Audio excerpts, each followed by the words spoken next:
Hello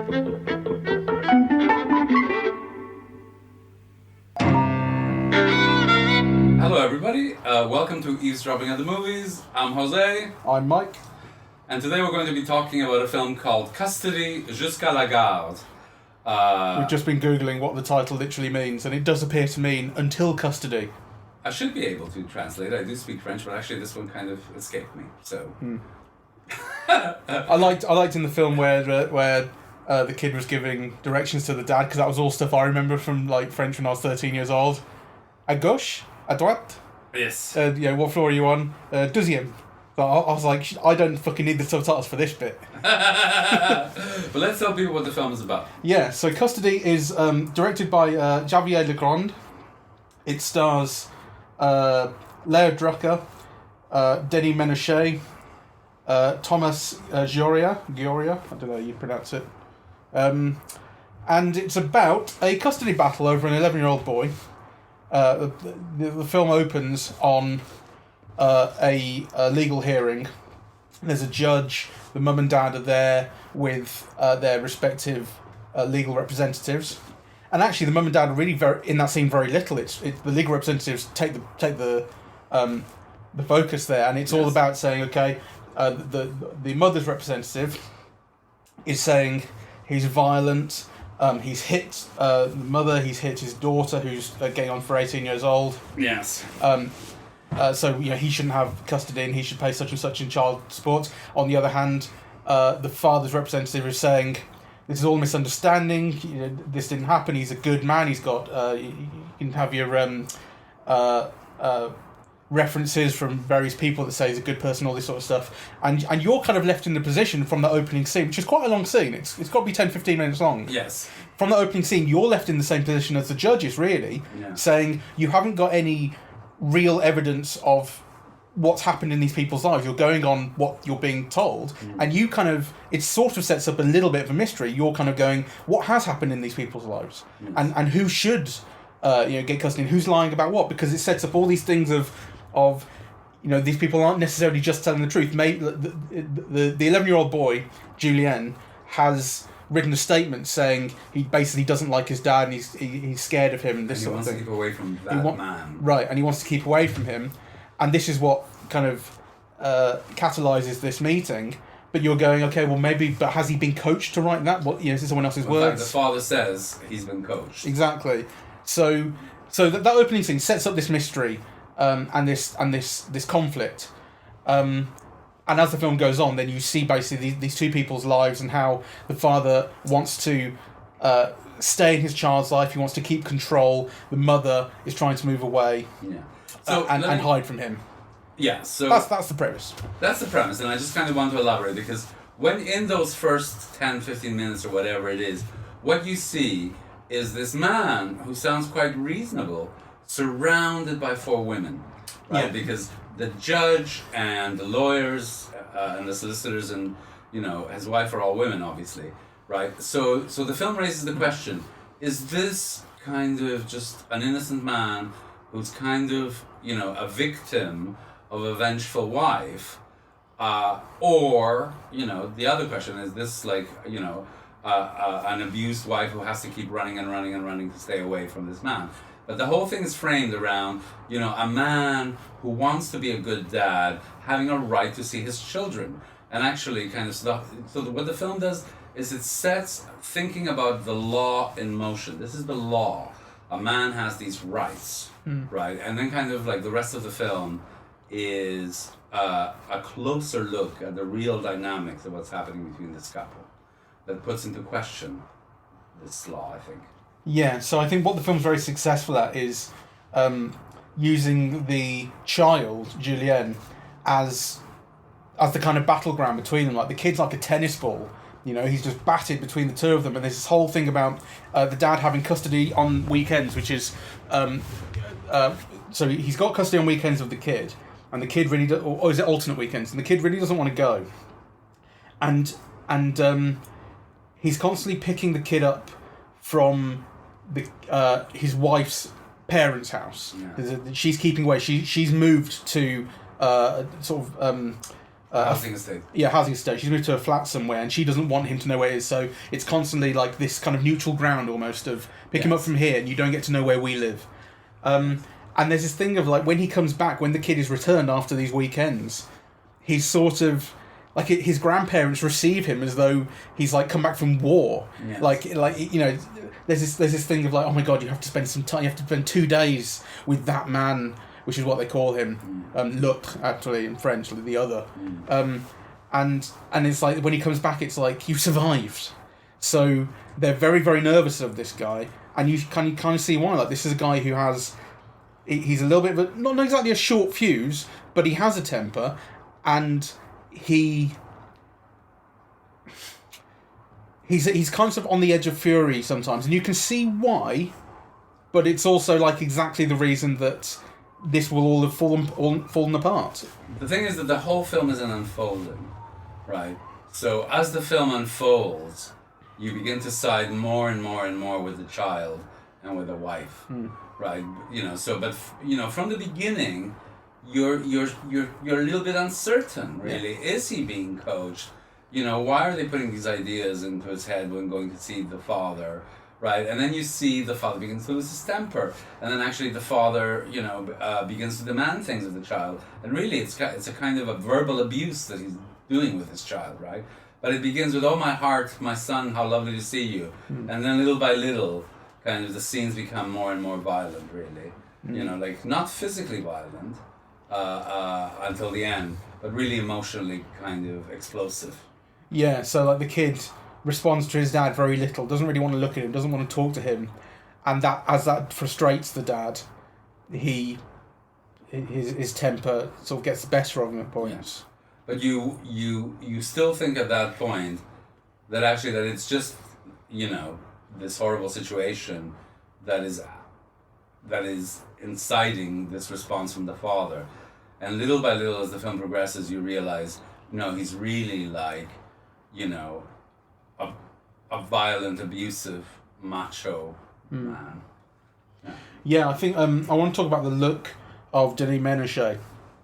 So in English language cinema, he's best known as the dairy farmer in the opening scene of Inglourious Basterds, who's interrogated by Christoph Waltz's Jew hunter character. Monsieur Lapidite, his name is. Right. That's what he's best known for. So, which is kind of, you know, it's a very impactful scene and it's very memorable, but it's a small role. Obviously, he's done a lot more work. He looks the part wonderfully, though. He really does look like a peasant farmer, you know, from rural France, and he has that look in this film. Yeah, and as you said, we were talking over dinner. You said he's French terroir. Yes. Like that is his look. Yes. And he has these kind of tired eyes, these droopy eyes, and this sort of slightly sour, tired expression. Yes. But in this film, as well as that, he is built. Yeah. You know, it's not like he's not a kind of sort of bodybuilder, but he's a big, stocky bloke, and he's covered in layers of coats and things. Yeah.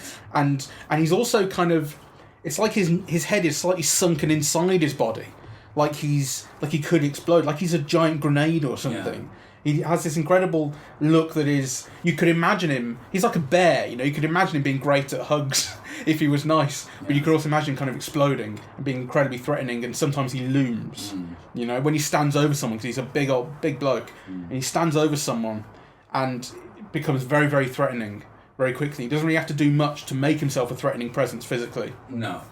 But he's got this wonderful look, because he does look like an everyman, and I was thinking, where else have I seen him? And obviously the other famous film that I've seen him in is Aux Anges dans la Maison, where he plays like the everyman whom, you know, the young man moves in with, and, you know, who's got a son who turns out to be gay, right? And he is like Mr. Everyman, macho, getting his son to play basketball and so on and so forth. So he's got a wonderful look for this, actually, because in a way, you know, his face is quite transparent. You know what he's thinking, really. You know, but it turns to anger so quickly, right? He's really marvelous in this part. He's very good at staring into space, kind of when someone else is talking, and he's just staring into space, and you can feel anger and resentment and tension building up inside him, but it's kind of not being expressed yet. Yes, I also want to point out how the film is really. a study on,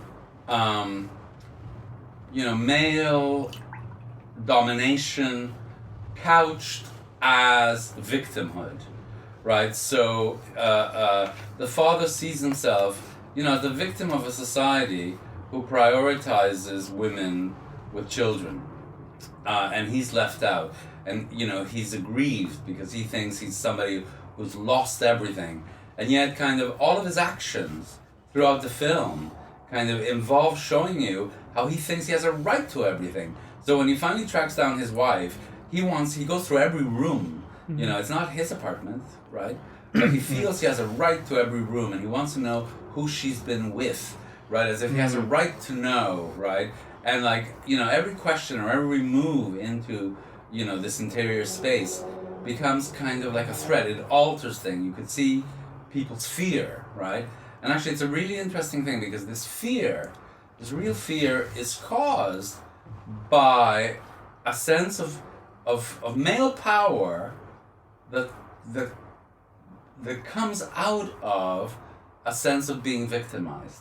So it's like, an idea of self-victimization that manifests itself at this incredible power to kind of engender terror, which is what he does. And I thought that was brilliant in the film. There's one moment in particular that I'm thinking of where it's when he finds the apartment and he's stalking through it, kind of starting to own it, and the mother and son are there, and he goes to the kitchen, he has a glass of water, and then he kind of breaks down, and it's, if I was less generous, I would say that it feels like a performance, but it doesn't. It feels like actually he really is breaking down because he is this kind of emotional sort of pressure cooker, and it's going off in this direction where at this one point he's crying and he says, I've changed in this kind of, take me back, but a sort of a plea for, kind of acceptance, and he wants to see his son. I don't think, it's not something to me, you might disagree, it's not something that to me felt like the character was faking it. No, not at all. It felt like totally real. It felt totally real, you see.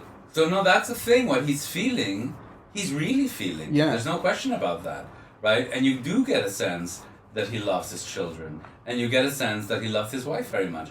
But you also get a sense that he has this incredible sense of entitlement, right? So he's got rights over his children, right? I mean, he's not thinking about what effect he's having on his child. He's thinking about his rights over his children, his rights over his ex-wife, right? Yeah, so, and actually it's because he's not getting what he thinks he deserves that he feels this grievance, this anger, really.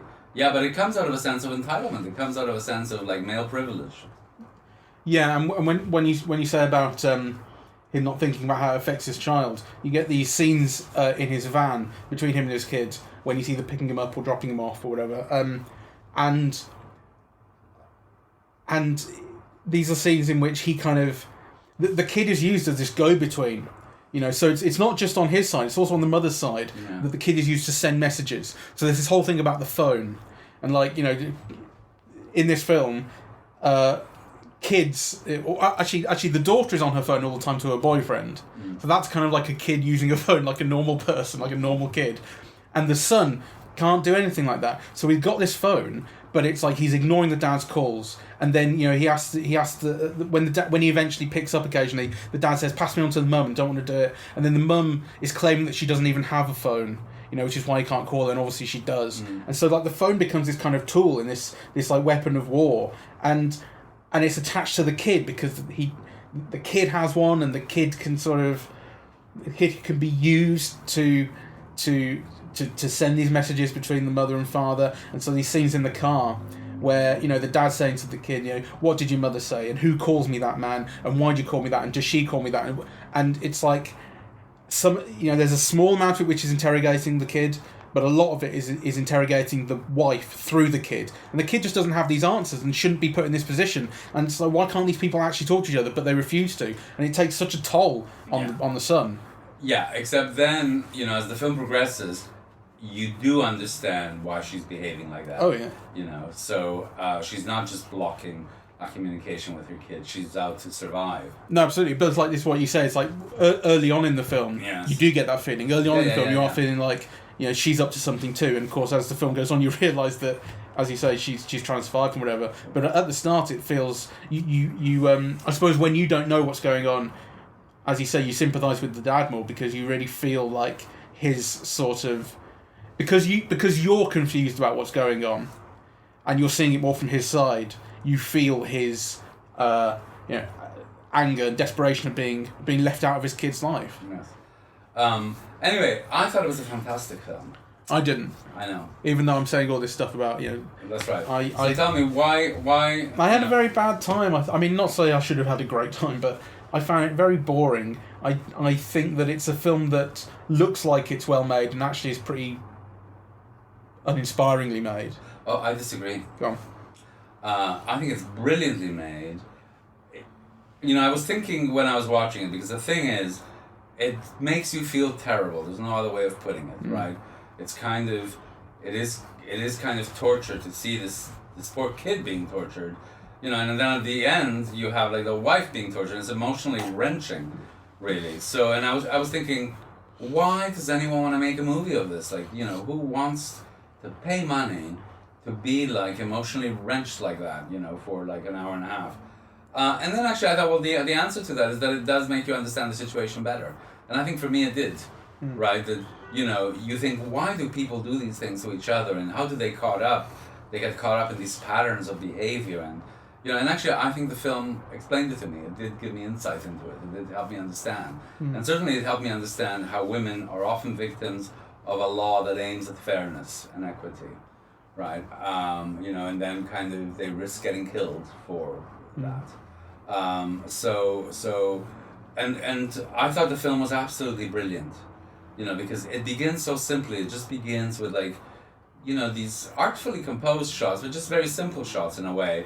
There's three people on one side, three people on the other, right? And, back and forth, the conversation about she did this, he did that, the child said this, the child said that, the law is this, right? So that kind of seemed like overly simple in a way. But then as the film unfolds, I thought it was so bold in its choices, in how it framed things, in how it actually kept a certain distance, so you could see people behave in relation to each other. Yeah, like I thought, for example, it was very interesting that when they did the scene of the child visiting the paternal grandparents, right, it was always in kind of a medium long shot, so that you saw all of the characters almost all of the time interacting with each other. And you get a real sense of how the grandparents also felt the abuse onto their grandchild from their son, right, to the point that they exploded. So I thought that kind of interplay, allowing you to see kind of, all these dynamics and relations at play within a frame was brilliant, so I loved all of that, and I loved the way that it managed the tension. Right. Well, that's it. I mean, I actually thought that it's one of those films that seems kind of very simple, because there are a lot of close-ups, right? And two shots and shot reverse shot and things like that. But actually, I just thought that it was beautifully done, and that actually there was a reason, a rationale for those choices being made, really, kind of. And then there were like beautiful things, like at the daughter's birthday party, how actually you couldn't hear anything that was being said, right? I loved it. So you know that the mother and the daughter and the sister all knew something that you didn't. And I thought that was very tense, and actually I thought initially it was about the disappearance of the child, and then it turns out it's just the presence of the father outside, right? The way that the shots are held, like in the bathtub scene, I thought that was just like fantastic. It's almost held too long, it becomes kind of unbearable, but I thought it worked on me beautifully, really. No, that's fair enough. I mean, I would also have said that shots were held too long, but for me it's because I wanted something to happen. I wasn't feeling that sense of terror. Oh, yes. Really, I really wasn't. Even though I understand everything that you said, and I totally see it. I really do. I just didn't feel it. Like, Right. and I kind of, I get how sort of, there's a kind of structural, kind of elegance to the film where it starts off with this extended scene of civil disagreement, basically. It's like the parents aren't even allowed to talk to each other in this scene. It all happens through the intermediaries, and then by the end you've got the dad firing a rifle at a door. It kind of breaks down so completely. I get that, and I think it's kind of elegant, kind of clever, but I just felt like everything that I saw in the film, I felt didn't really kind of emotionally affect me or interest me that much, and B, I felt like I had seen it, and I couldn't tell you like exactly where I'd seen it, but I felt like there wasn't a kind of original thought or observation. I don't agree. I kind of you can't disagree with some of what you say because but my experience is that I haven't seen it. Sure. I haven't seen it done this well. I feel like I've seen EastEnders episodes that talk about this stuff just as well. Probably. Actually, that might be something. Because it is the kind of thing that television soap opera probably does better than movies. I think the sense of terror that the wife conveys when he just touches her, right? And you could see that she's just bearing it up. She just wants him to go away, but she's going to play along. And, I thought it was just fantastic. I think there are some wonderful parts like that. I will absolutely agree. That one bit, it's after the guy's, it's when he's crying, and then he goes to hug her, yes. And she is just kind of perfectly, he's all around her and he's sobbing away, and she's kind of perfectly still, and she doesn't know whether to kind of engage in the hug or not. She just kind of stays still. It's like dealing with a dangerous dog. Exactly, she's managing the situation. So there are moments which are fantastically observed like that, but I still do think that even those really great moments, they didn't add up to enough for me. Okay, well, for me they didn't. Even the closing, so the husband comes in, he now knows where she lives, he's determined to come into her house and talk to her, because it's somehow as if he's got a right to talk to her when he wants to, just because he wants to, right, just because he's the man. I mean, I do think actually that, the exploration of masculinity here is fascinating. So, just because he's the man and he's the former husband and he's the father, he feels he's got a right to walk into her apartment in the middle of the night just because he wants to talk. And actually it doesn't matter. He obliterates her completely. Her wishes not to talk don't mean a fucking thing to him, right? And so then he takes a shotgun. And actually I love that also. Like he's trying to bang the door down. And doors are not as easy to bang down as in the movies, right? So he tries and he tries and he tries and it doesn't work. And the neighbor calls the police, and then he shoots 3 cartridges through the door, almost kills his son in the process. He actually does physical damage to him. The son loses the hearing as a result of, the bullet going so close, the cartridges going so close to his ears. And then he finally goes into the house. I thought all of that I found terrorizing. But then what I thought was actually really beautiful was, the neighbor. So the film ends with the door on the events being closed off to her, and then herself closing off the door. And actually, it's very subtly done, but you get the sense that this old woman has lived and empathizes with what's happening to this young woman.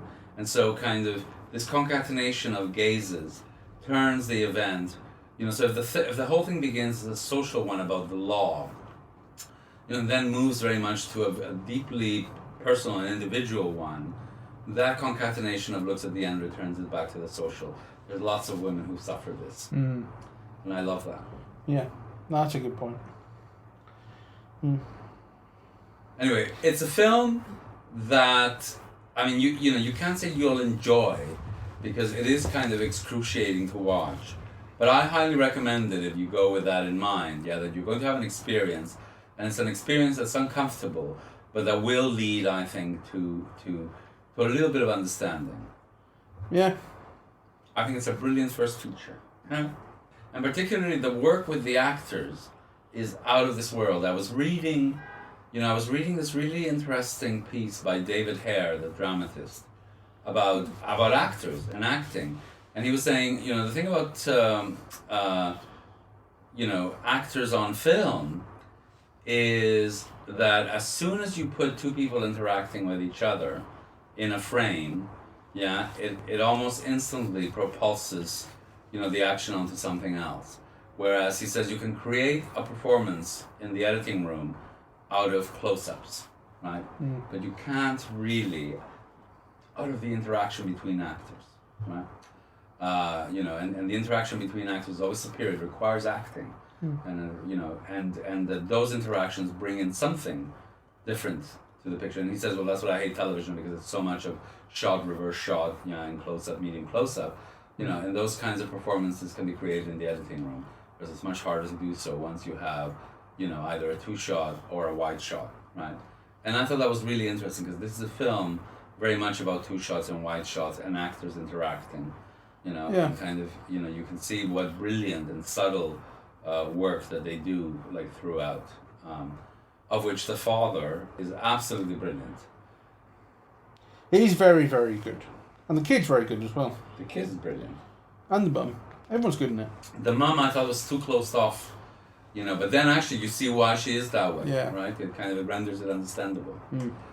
So what I thought was a failure of the performance is actually part of the characterization, by the end. So it's brilliant acting, and I think it is quite a brilliant first feature. It's, it had me responding. Yeah, fair enough. So I would say, go see it, because actually, if